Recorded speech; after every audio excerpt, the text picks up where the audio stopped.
নমস্কার বন্ধুরা, আমি রাজশ্রী।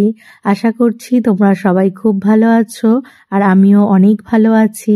আবারও আজ তোমাদের সাথে একটা নতুন ভিডিও নিয়ে চলে এসেছি। যদিও ভিডিওটা বেশ কিছুদিন আগেই শ্যুট করা ছিল, কিন্তু এডিট করা হয়েছিল না।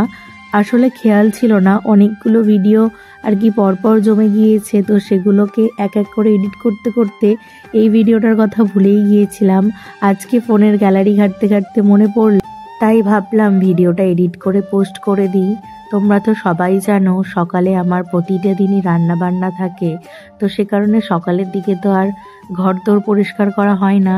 তবে আমি কিন্তু ঘরদোর পরিষ্কার পরিচ্ছন্ন করতে খুব ভালোবাসি, তো সে কারণেই যেহেতু সকাল থেকে সময় পাই না, তো রান্না বান্না করে এসে কিন্তু আমি একদম ছটফট লেগে পড়ি আমার ঘরদোরগুলোকে পরিষ্কার পরিচ্ছন্ন করার জন্য। আর এদিকে কিন্তু আমার তোমাদের সাথে গল্প করতে করতে বিছানাটাও ক্লিন করা হয়ে গিয়েছে।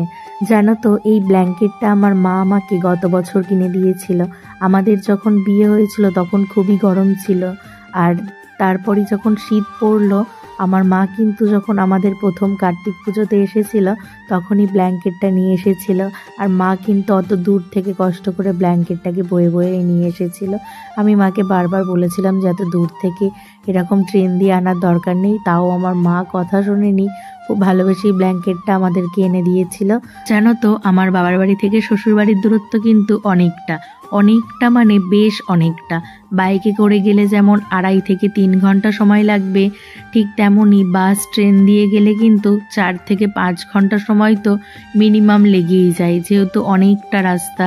তো যাই হোক, আমরা কিন্তু ওই ব্ল্যাঙ্কেটটা গত বছর শীতেও গায়ে দিয়েছিলাম, আর এই বছর শীত পড়া থেকেই আবার গায়ে দিচ্ছি। তারপর সব ঘরদোর ঝাড়াঝুড়ি হয়ে গেলে এখন ঘরটা মুছে নিলাম, আর অনেকটাই বেলা হয়ে গিয়েছে।